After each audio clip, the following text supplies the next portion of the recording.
नमस्कार सभी को। आज हम बात करने वाले हैं चौथे ज्योतिर्लिंग के बारे में, जो कि है ओमकारेश्वर ज्योतिर्लिंग। मध्य प्रदेश में विंध्याचल पर्वत श्रृंखला है, वहाँ पे ये ज्योतिर्लिंग आया हुआ है। तो कथा कुछ इस प्रकार है, जिसमें सूत जी ऋषियों को बताते हैं कि एक बार नारद जी गोकर्ण क्षेत्र से जब वापिस आ रहे थे, गोकर्ण कर्नाटका में है, वहाँ से जब वापिस आ रहे थे तो विंध्याचल से मिले, ठीक है। और विंध्याचल जैसे ही पहुंचे, विंध्याचल ने उनकी बड़ी आगता-स्वागता की, उन्हें उत्तम आसन पे बिठाया और खुद भी उनके साथ बैठे, ठीक है, क्योंकि देव ऋषि है, कुछ न कुछ ज्ञान की बातें या चर्चा जो भी कुछ है।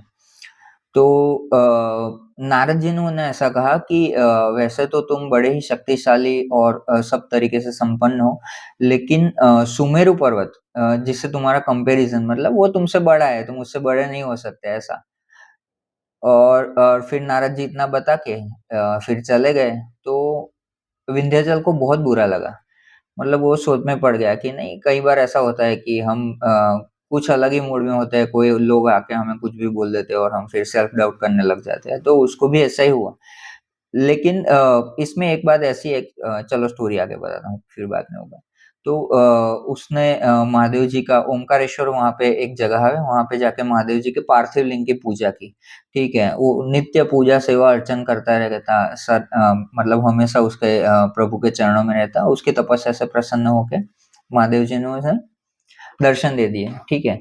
और जैसे ही दर्शन दिए तो पूछा कि मतलब क्या चाहते हो? तो उसने पहले तो उत्तम स्तुति की और फिर बोला कि मतलब ऐसा भी बोल सकता था कि मैं सुमेरु से बड़ा हो जाऊँ, लेकिन नहीं, विंध्याचल ने ऐसा बोला कि मुझे शुद्ध विचार दो, शुद्ध बुद्धि दो, ठीक है। ये चीज़ें उन्होंने माँगी, क्योंकि जब विचार शुद्ध होंगे, ठीक है, तो जो भी हम करेंगे वो ठीक ही होएगा।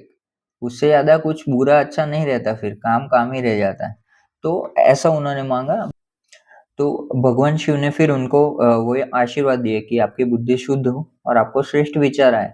और फिर वहीं पे उसी पार्थिव लिंग में ज्योतिर्मय स्वरूप में विराजमान हुए और उसको परमेश्वर ज्योतिर्लिंग कहा गया, ठीक है। परमेश्वर महादेव कहा गया और साथ में ही ओमकारेश्वर, मतलब दोनों एक ही है, दोनों की महानता सेम ही है।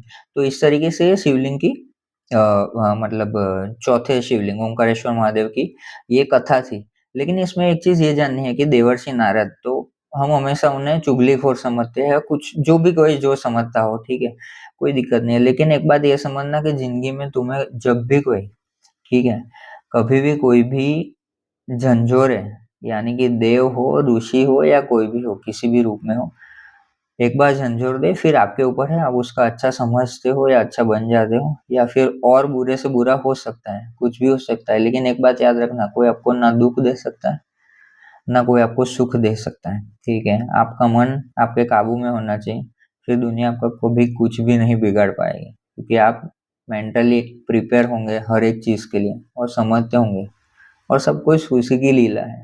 तो ज़्यादा कोई लोड लेने की ज़रूरत नहीं है, ठीक है। मिलते हैं अगली कहानी में, अगले ज्योतिर्लिंग की, जो कि होने वाला है केदारेश्वर, ठीक है। जो सुमेरु पर्वत की बात बताई थी नारद जी ने, वो सुमेरु पर्वत जो कि है वो वहाँ पे केदारेश्वर है, ठीक है। तो कल उसकी बात करेंगे।